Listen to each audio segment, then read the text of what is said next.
Hey y'all, welcome back to my channel. It's me, Curly K Glam. Just don't even pay attention to this. It's not letting me be great. But welcome back to my channel. If you have not subscribed, please subscribe. Hit the subscribe button down below. Also follow me on Instagram and Twitter at Curly K Glam. And that's where I post all my pictures and everything about my wigs as well as my TV show reviews. If you have not checked out my TV show reviews, I have a playlist full of Grownish, if you're interested in Grownish, as well as I'm reviewing the Black 90s sitcoms here on my channel. I'm watching them as an adult. So far I have done Hanging with Mr. Cooper and Living with Mr. Single, and Living Single. Stay tuned for my Moesha one and my sister one. So y'all, today the wig that I will be reviewing is Janet Collection's Natural Light Blowout Texture in the style Iman, and I got her in the color Espresso Blonde. So I'm just start off by saying this is the cap construction. And as you can see, the lace is a tan lace. So if you are a deeper shade, you might want to go in with your foundation, concealer, or your wig tinting spray. And don't pay attention to this because that's my bonnet under my stocking cap. But here are the two combs in the front, the comb in the back with the adjustable straps. I do not adjust my wigs because I want them to have as much stretch as they can. Excuse me, y'all, allergies.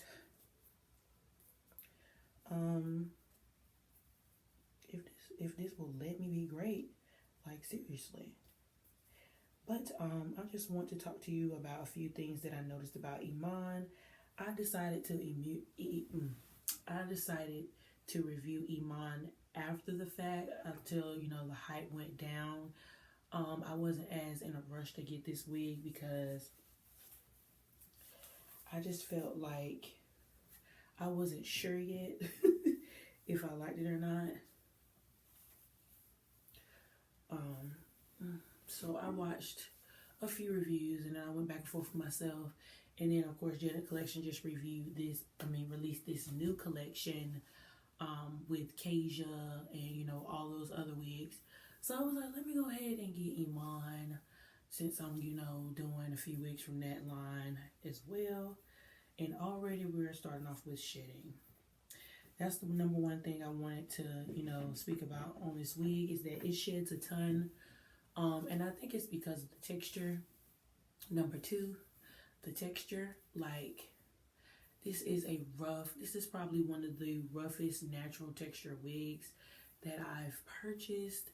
I was a little underwhelmed with the texture because, as you know, this is like a natural hair channel, and as far as wigs and extensions, I try to bring natural, like afro kinky textured wigs to this channel because I want to give my natural girls differences in texture, like natural textures. Basically, I want to give them differences in natural extensions if they want to try. And typically I try to do color.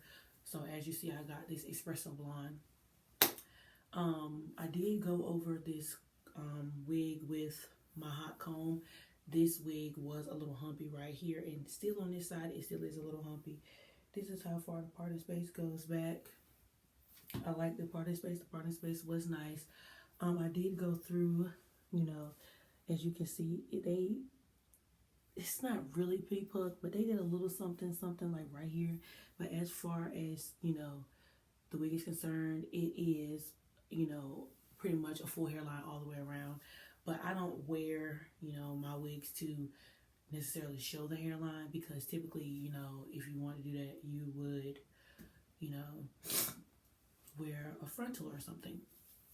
So as far the wig is really flat, I did go through this wig with my hot comb as well, just to tame down the texture a little bit, and not to compare this wig to Nisha, but as we all know here in the wig community, Nisha was definitely the standard natural hair wig as far as texture, because I feel like as a collective, the natural hair and wig community feels like Nisha was just, they set the bar high. Outre set the bar high when they created Anisha as a natural texture wig. So any natural texture wig after that will basically have to go against that grain. As far as the color, this color really reminds me of Flamboyage Blonde. If you have not seen that review here on this channel, I reviewed that wig from Sensational in two colors, DR30 and Flamboyage Blonde. And this color really reminds me a lot of Flamboyage Blonde. To me, the only difference is this face framing highlight right here. There's a lot of 613 right here in the front of your face in comparison to Flamboyage Blonde. It just has a lot of this sandy brown color and then a little bit, you know, of 613 here or there. This wig has a lot more 613 mixed in it. Number 4, the ombre. The dark roots are not throughout the wig. As far as the dark rooting, it probably stops about right here, which is halfway through the wig, and then the rest of it is just the blonde color that you see, the blonde, the 613 and the, I don't know what color that is. I'm just going to say sandy blonde for now because that's all I know. And it's a decent lift. I am 5'9", and it comes right to the bust.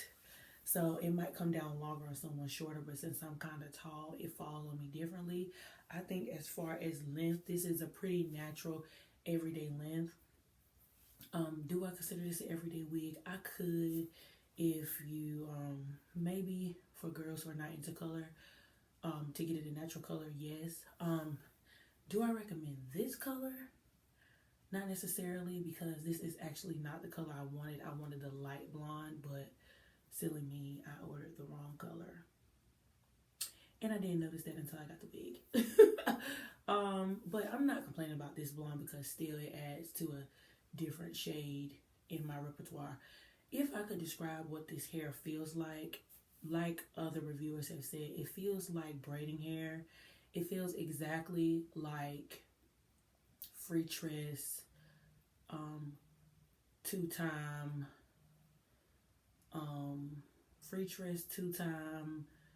braiding hair, where it has like the ombre, you know, the ombre situation. I reviewed that braided hair on my channel as well. But if you want to see how far down it comes down right above my waistline. So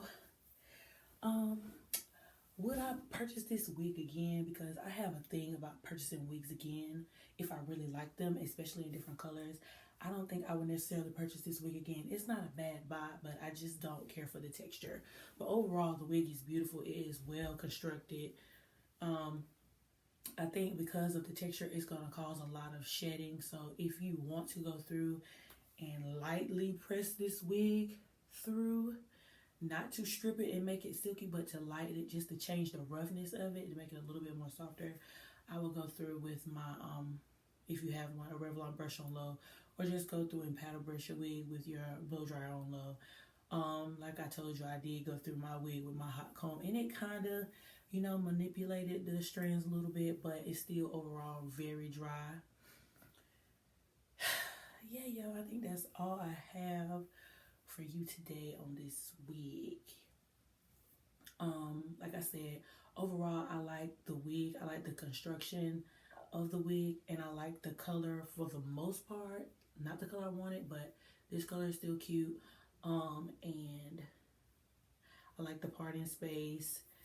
This is very beginner friendly. All you really do is have to cut the lace. It's ear to ear lace. So this is pretty big head friendly. And I got my hair in a bun, and this wig still fit over my hair. And it's in a poofy bun. It's not even like a straight bun. And again, I think that's all I have for you guys. Again, follow me on Instagram and Twitter at CurlyKGlam, and stay tuned for more wig reviews and wig updates. I definitely will be coming back with an update for this wig just because of the texture. I want to see how this wig maintains over time in the next couple of months. So give me a few months to wear this wig so I can tell you what it's about, and I'll decide if I keep it or if I toss it in a later future. I don't know. But yeah, y'all, I'll be back with more videos. Stay tuned. 2-6.